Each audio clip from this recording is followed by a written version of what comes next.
শীতের কিন্তু আমেজ পড়েই গিয়েছে, একটা মিষ্টি শীত আর মিষ্টি রোদ। এখন রোদে বসতে ভীষণ ভালো লাগে। সকাল 10:30 প্রায় বেজে গিয়েছে।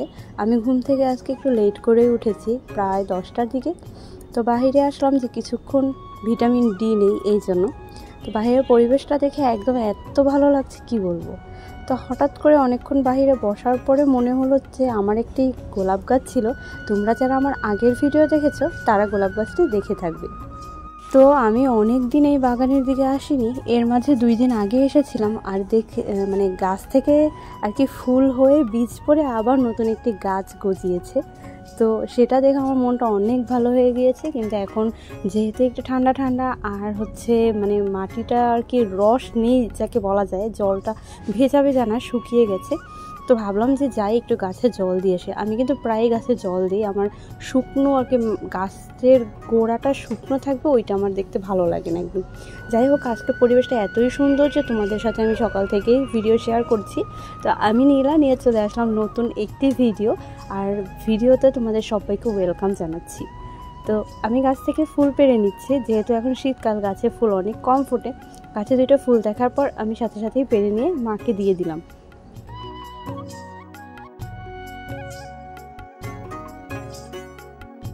আজকে একটু লেট করে আমি ব্রাশ করতে বসে গেছি। ওই যে সকালবেলা ঘুম থেকে উঠে দেন একটু রোদে বসেছিলাম আর এই ফুল টুল তুলছিলাম। আর অনেকে তো আমাদের বাসায় ফুল নিতেও আসে, যার কারণে তাদের ওই দিতে দেন দেখা যায় ফুল অনেক সময় থাকেই না। আর গাছে কিন্তু মাঝে তো অনেক ভরে ফুল তোলে, গাছে অনেক সময় ফুল ফুটতেও চায় না, ফুটেও না শীতকালে যে অবস্থাটা হয়। তো আমি তো 2টা ফুল পেয়ে দেন মাকে দিলাম। আর ব্রাশ করে সকালের খাবার খেয়ে চলে আসলাম কাজ করতে, কারণ বসে থাকলেই লস। আর যেহেতু দেরিতে উঠলে সকাল বলো সময়টাই দেরিতে শুরু হয়, দিনটাই দেরিতে শুরু হয়, আর কাজ করার নাগাল পাওয়া যায় না, কারণ এখন খুব দ্রুত সময় চলে যাচ্ছে কিনা তাই। এদিকে বাবা আসলো কিছু কাগজ নিয়ে দেখানোর জন্য যে এগুলো বুঝি কিনা। তো আমি ওগুলো দেখছিলাম, কাজও করছিলাম, কাজ করতে বসছিলাম। তো এগুলো নিয়ে বাবার সাথে কথাবার্তা বলছিলাম। এদিকে কিন্তু আমি শাকটাকে ভালোভাবে কেটে নিচ্ছি এবং মা দুপুরে রান্নার খাওয়ার জন্য ভাত বসাচ্ছে। বাহিরের চুলায় আজকে কিছু রান্না হবে আর কিছু রান্না হবে ঘরে। আমি গ্যাসের চুলাতেই রান্না করতে একটু কমফোর্ট ফিল করি, কারণ আমি অনেক সময় নিয়ে রান্না করি এবং খুব আস্তে আস্তে করে রান্না করি। দেখা যায় আমাকে যদি ডাক দেয় বা আমার ইচ্ছা মতো কমিয়ে বাড়িয়ে নিতে পারি, কিন্তু চুলাতে রান্না করলে না আমি সেই জিনিসটা পারি না। দেখে মনে হচ্ছে না দুপুরবেলাতে রান্নাবাড়া না করে চা খাচ্ছি। আসলেই আমি সকালবেলাতে চা খাই নাই, আসলে সকালবেলাতে একদম লিকার চা করা হয়েছিল। আর লিকার চা আমার ঘরে থাকলে লিকার চা একদম ভালো লাগে না খেতে। সকালবেলাতে আমার একটা পারফেক্ট এরকমই দুধ চা লাগবে। দেখো 12টা 25 বাজে, তো আমি এখন চা খাচ্ছি, নইলে আমার মাথা ঝিমঝিম করা কমে না আর কি, যার যেটাতে অভ্যাস আর কি। তো সব কাজ মোটামুটি গুছিয়ে দিয়েছি। ভাত রান্না শেষ, এবার মা শাকটা রান্না করবে চুলাতেই।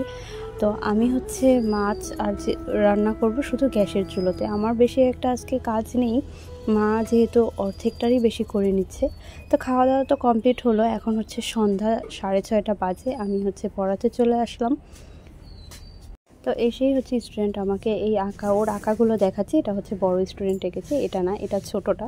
তো পড়ানো শেষ করে আমি বাসায় চলে আসলাম। বাসায় আসার কোনো ভিডিও ক্লিপ নিইনি, রাস্তা থেকে আমার ভিডিও করতে একদম ভালো লাগে না। এখন বাজে প্রায়, এখানে বোঝা যাচ্ছে না, 9:45 বাজে। আমি এখন বাসায় এসেছি, কারণ আরও একটা টিউশন ছিল। আমি পাশাপাশি একই বিল্ডিংয়ে 3টা টিউশন করাই। তো টিউশন পড়িয়ে তারপরে চলে আসলাম বাসায়। আর আসার পরেও এখন আমার অনেক কাজ আছে, পিসিকে খাবার দিতে হবে, ইভেন সবাইকেই খাবার দিতে হবে। দিয়ে তারপরে আমার ফ্রি হতে প্রায় 11:30 বেজে যায়। তো আজকের মতো ভিডিওটা এখানেই শেষ করছি। দেখা হচ্ছে নতুন একটি ভিডিওতে। সবাইকে অনেক ধন্যবাদ আমার ভিডিওটা শেষ অবধি দেখার জন্য। চাইলে একটা চ্যানেলে সাবস্ক্রাইব এবং কমেন্ট করে জানাতে পারো ভিডিওটা তোমাদের কেমন লেগেছে। বাই।